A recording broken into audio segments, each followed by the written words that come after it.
All right, we're back with another episode. It's not even a recap show anymore. It's just Connor and I today. Connor's not just on the NBA basketball podcast. I've been summoned. I'm here doing double duty this week. And I hope you guys just love it. Yeah. Yeah, we have to pay him overtime to do this. But, yeah, this is going on the legend right here.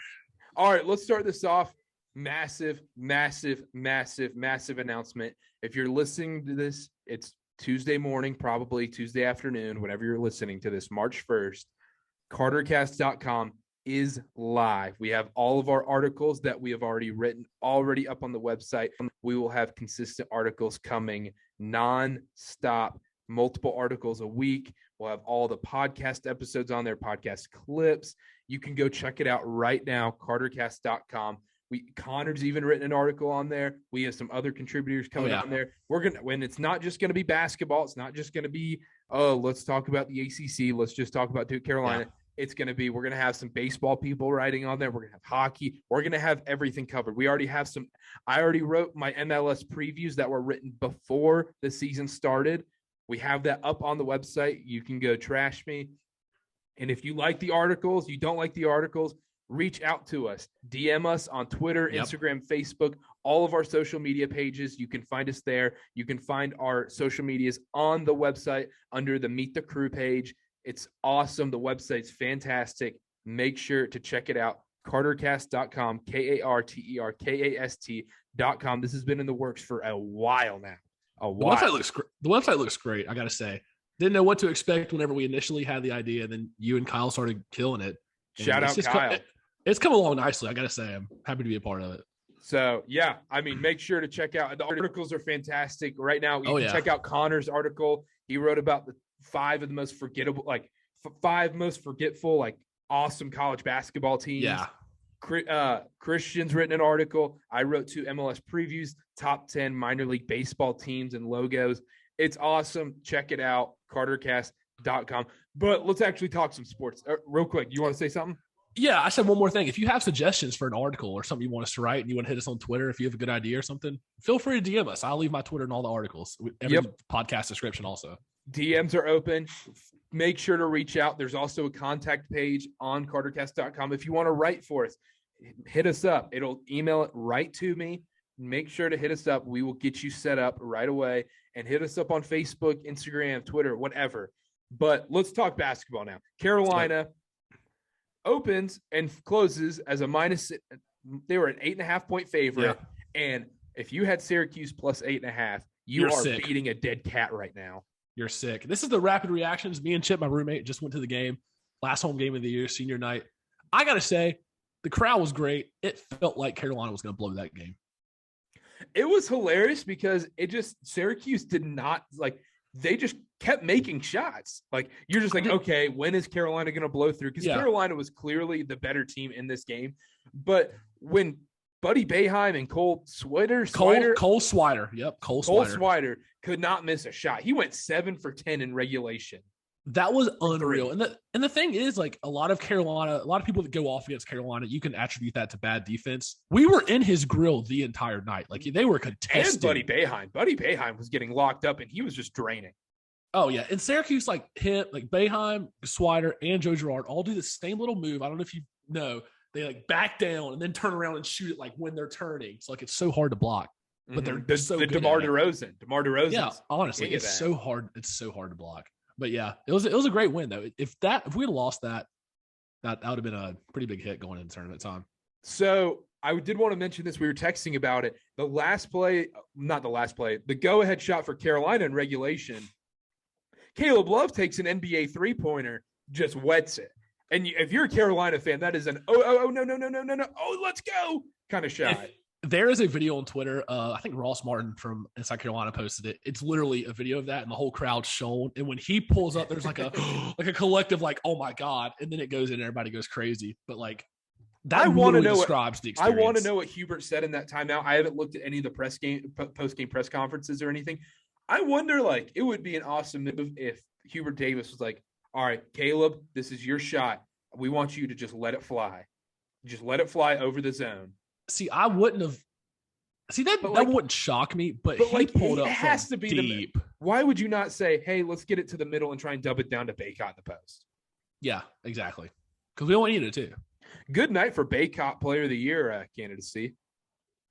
17 and 18. He was a little quiet in the first half. I think he had 9 and 7 or something like that. Or no, 9 and 4 actually in the first half. And then he came alive in the second half, I gotta say. He misses so many easy and ones.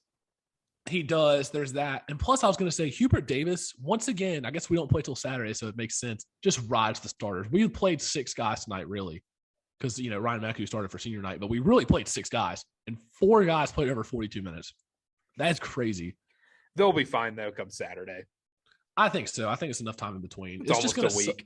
God forbid, though, it's going to suck if somebody goes down or somebody, gets cold or something. We don't have a bench to rely on if one of those starting 5 goes down, really. But I did think that game tonight played you guys into the into the NCAA tournament. I think even if you lose to Duke and lose on, it looks like you're going to be playing on Thursday anyways of the ACC tournament. Even if you lose those 2 games, I still think the worst case scenario, you're playing in Dayton. I agree. I agree with that 100%. I really do think this win is solidified, at least a first 4 spot. Caleb Love hitting that shot was the biggest shot of the season, not even close. And then Caleb Love experience, dude. Joe Girard, what a shot at the end. That was ballsy, I gotta say. I could not believe that went in. Everybody was going crazy. Caleb Love shot. Syracuse had no timeouts, and then it just hushed as soon as he hit that. And also the shot on Boeheim too, because he called. So it looked like he wasn't going to call the timeout at the out of bounds play before that. And then when they were up 1, and then he calls the timeout, nobody moved. Everyone, and then Buddy Boeheim just walks towards the ball and they throw it off his foot. Yeah, I thought they were going to. Yeah, that was so weird in the corner. But I don't know. Big win for Carolina, man. It was. The Caleb Love experience, just roller coaster. At first it was good game, bad game, good game, bad game. Now it's good 10-minute stretch, bad 10-minute stretch, amazing 5-minute stretch. Him playing well is the difference between you guys winning or not. It's crazy. They showed the stat on TV. While y'all were at the game, they showed a stat on TV. When Carolina wins, he averages 17 a game and shoots 40% from 3. And then the games they lose, he averages 11 points per game and shoots 20% from the 3. Let me get your opinion on this. Do you think he leaves after this year? I think he does, but I don't think he should, because I think he has a real opportunity to take over at Carolina, become one of those premier point guards, like a Ty Lawson kind of guy. Yep. And look, I think Caleb was clearly not there yet. If he's able to just get consistent, that guy can take over the ACC and become an ACC Player of the Year candidate and really, I think, improve his draft stock even more. But if he has a nice ACC tournament and maybe somehow pulls Carolina to the second weekend of March Madness somehow, he'll probably go late first round, early second. I see a lot of early second. I see a lot of early second right now. And if I'm Caleb Love, though, which I don't know, but if I'm Caleb Love, in this early second round, you got to bet on yourself. I feel like, because if you come back and have a stellar junior year, he's probably going to be a lottery But what pick. if you suck? Yeah, but he's progressed though since his freshman year. He's took it another step. That's what I'm saying. If he has a nice ACC tournament and then also a decent NCAA tournament, I see and he could easily sneak his way into that first round, even mid to late first round somehow. If you're a first round pick, you got to go no matter what. It's the same thing that happened with Day'Ron Sharp last year. He was a projected late first round pick. He could have come back and probably been a lottery pick if he stayed one more year, but he went and got first round money. So he made the right choice. You have to do it. You can't say no to it. And that's a problem for Carolina. Carolina's going to be in a bad spot next year without that. Yeah, we have a couple guys coming in, Trimble, but we really need Caleb Love to stay. Yeah, that's going to be big. But all right, enough on Carolina. It looks like Carolina's pretty safe into the tournament. Even if they lose to Duke, they're like Thursday, the ACC tournament. They're probably going to play, I would guess, Wake or Virginia. They should win that game. Even if they lose, that's not a bad loss. I'm feeling good about the tournament chances now. A lot better than I was 2 weeks ago. Absolutely. But speaking of tournament, team not looking at the bubble, looking at the 1 seed, Duke plays Pitt tomorrow. Jeff Capel, coaching against Coach K in his second to last game, regular season game. Yeah. The tears are going to be had, even though I don't care about Jeff Capel, but. Is it at Cameron or? No, it's at Pitt. Oh, okay. It's at Pitt. If Duke doesn't win by 20, then It's a disappointment. Yeah. Pitt I don't know. Pitt's sneaky though. They'll sneak up on you. They stink. And Duke is so much better on the road. Duke is so much better on the road this year. Why is that? I just don't know. I think a lot of teams are just confident going into Cameron. Yeah, they're we got nothing to lose. Yeah, it's like I feel like the Dean Dome. Carolina's been way better at home than they have been on the road. But like you see guys when they go into the Dean Dome, there's always one guy that's just like, I'm taking over and just scores 30. But somehow we're 15-2 at home this year. There's been some titles. Crazy. Yeah, everybody shits on Hubert Davis, and we're 15-2 at home. That's not bad. Is this a disappointing year for Hubert Davis? I don't think so. It's his first year. There's been some rocky points, and I think some games that Carolina definitely should have won. But overall, if you just take a step back and look at it as an overall season, I don't think it's disappointing at all. That's the thing. I don't think it's that disappointing because you got to look at it at the end of the day. Like it is disappointing when you've gone game by game. You're right with that. He's going to have a double bye in the ACC tournament. They clinched that tonight, right? I think so. Yeah. They should have clinched that tonight. I think they're the 3 seed, so they avoid being in Duke's bracket of the ACC tournament too, more than likely. Yeah, so, exactly. I don't think you could call it a disappointment, but I think you can call it a success. Maybe not as big of a success as people would have hoped or that it could have been, but overall still a success. Real quick, we'll touch on this too. Kevin Keats is done at State, right? After that Carolina game. Did you see that Twitter take? Is it Inside Pack Sports or whatever? Oh my God. Yes. When he said Manny Bates, if they had Manny Bates, they're a top 30 team. Yeah, right. Is that that's the most delusional thing I think I've ever seen. Yeah, BYU basketball Twitter is pretty delusional. That's bad. They're not a top 25 team. No, and Keats does have to be gone. I will say this though. I do think they would be in the Virginia Wake category. I think they would be in the same spot as Virginia Tech, probably not as good as Wake, but I think they would be a bubble team for the NCAA tournament. Yeah, because they would have knocked off a couple.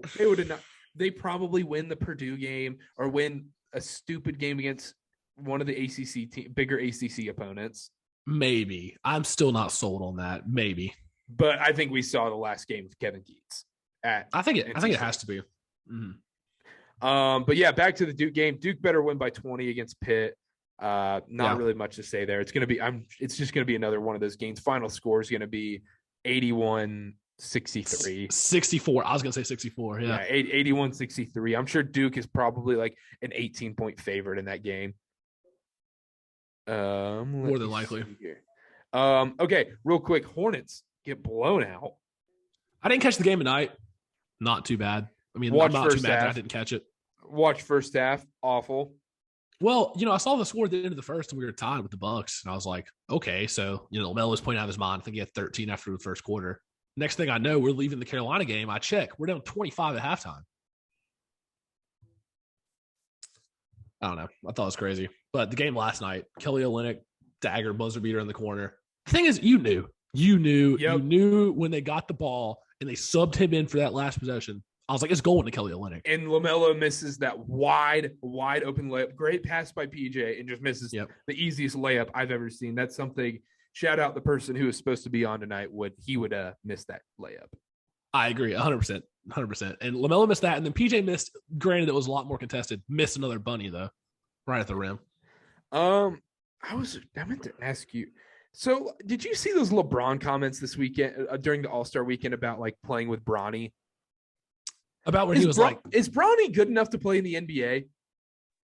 I don't know. I know it's early, but like he's not a top 30 recruit. No, and I think that was LeBron kind of. Javin DeLaurier was 49 ranked recruit. Like that gives you comparison. Yeah, I think LeBron kind of woke up and smelled the roses a little bit, and he was like, my son is not a surefire pick to be in the league, and maybe he did a little dad move, like, oh, I'm going wherever Bronny's going. Every move LeBron James makes is calculated. Everything he says in the media is calculated. 100%. Shout out Ryan Rosillo. I was listening to that podcast you sent me. He was saying that like he was looking up Bronny James online. There's like none of his stats available. No highlights really. Like they hide their stats. Yeah. And that's crazy to me. And apparently he's like the 4th best player on that Sierra Canyon team. He is. In other news, let's talk about the NBA real quick. He got a big win over the Bulls. I saw that. And that's what we need to talk about. James Harden on the Sixers. Did you watch that game? Against the Knicks or the Timberwolves? Did not watch the T-Wolves game. I watched the whole game against the Knicks on last Sunday. I still don't believe in them. I don't know if he looks locked in and focused, and I know that's how he's looked like his first few games with every new team he's been on. But I don't, there's not that many games left in the season, and if he can stay locked in for 30 games, I mean, I'm not worried about him being locked in, but he has shown time. He can be locked in for the playoffs, but it doesn't mean he's good in the playoffs. I really think I'm not even a huge Harden guy, but I think this is what the Sixers needed, because I think Embiid and Harden take away the defense enough from each other to where like they can both just dominate. I think it is too, but like at the same time, how can I trust James Harden in the playoffs when he has been terrible in every single playoffs? That's true. I don't know. The thing is, though, it won't be solely on James Harden. Like you can, and also you're having to bet on two of these guys staying healthy. That is true, but Embiid's been healthy all year, playing every game almost. And Harden in the playoffs last year was hurt, so you can't really judge that. And then every other playoff game he's played before that, he's been the guy. So now he doesn't have to be the guy. If you chose one team out of the East, you would choose the Sixers to make it to the finals. I think right now at this very second, yes, because Ben Simmons is still not back yet. Durant's still not back yet. Ben Simmons has experienced another setback. Hasn't even started practicing yet. I don't think there's enough time. Oh, no, he hasn't experienced a setback. They literally came out and said you haven't cleared him yet. They are making sure he doesn't play March 10th against Philly. They will do whatever it takes to make sure he is not playing against the 76ers on March 10th. That's fine, but then there's less than a month of the season left to get acclimated to a new system. Exactly. I think that's good. The East is weirdly open. Like, who's to say the Heat aren't the best team in the East? Oh, their defense looks insane right now. They clamped up the Chicago Bulls tonight. Even the Bulls, like, who's to say the Bulls can't win? There are like legitimately 5-6 teams you would not be shocked by seeing them in the finals. Even the Celtics are good now. I was going to say, even the Celtics could get hot. The Celtics are the number one defensive team in the NBA right now. I know. It's weird because like the East is so good. There's so many good teams right now, but there's not one that separated themselves from the rest that you're like, oh, they're a sure pick for the finals. I know one team who has separated themselves from the rest is the Hornets in the opposite way. Yeah, going down the spectrum. God. Nice. I see what you did there. Down the spectrum? Yeah. Yeah. Yeah. I did it on purpose. But I told you, though. I told you on the podcast we did right after the All-Star break, I said the Hornets have to win a few of these next, like 2 or 3 of these next few games, or they will go another slide again. And sure enough, losing to the Pistons at the buzzer, go get blown up by 30 in Milwaukee. I'm not a believer right now, Carter. I'm worried. It's James. I mean, if this continues for 2 more weeks, is James Borrego gone before the season ends? Not before the season ends. They would never do that. Really? I mean, this is bad. No. Like there's fans. If we fall out of a play-in spot of the 10 seed, how is he still able to keep his job? Oh, I agree completely, but I don't think they would can him with this little time left for the season. Oh, okay. We'll close on this real quick. I know this was a rush podcast, as you can definitely tell. Have you seen the ACC Tournament Documentary? No, I haven't watched it yet. If you haven't seen it, if you're listening to this, go check it out. It is incredible. They did a fantastic job on it. The footage is unbelievable. You get some sweet footage of they have Lefty Driesell, the Maryland coach, in the locker room talking to the team at halftime of these big games. They have all these guys come on. Michael Jordan didn't do it, though. Shocker. Michael Jordan. He's too GOAT status for that small documentary. No, the footage is sweet. I mean, let me know when you finish it and we can talk about it on the podcast. But I need to check it out. You're right. Because the finale's there's 2 episodes left. They're doing the last 2 episodes debut next Monday before the ACC tournament starts. Oh, nice. Which is weird to think about. We have ACC tournament is Tuesday. I know. Conference tournaments have started. 1 week away. That is crazy. It feels like the season just started. It feels like we were just on here talking about preseason expectations. We were sitting here talking with Bo in December, yeah, I really think Carolina can do this. Carolina's a top 25 team. Well, we were wrong there. But all right, cool. Well, It was going to be a short pod today anyways. Make sure to check out the website, the new website, KarterKast.com, and for all your sports coverage stuff needs, all that. Make sure to see the TikTok, Instagram, Twitter, and Facebook page. We have all of those set up at KarterKast on all of those. And check out the YouTube page, subscribe and like to all the videos. And thank you again for listening. And we will see y'all Friday. Bye.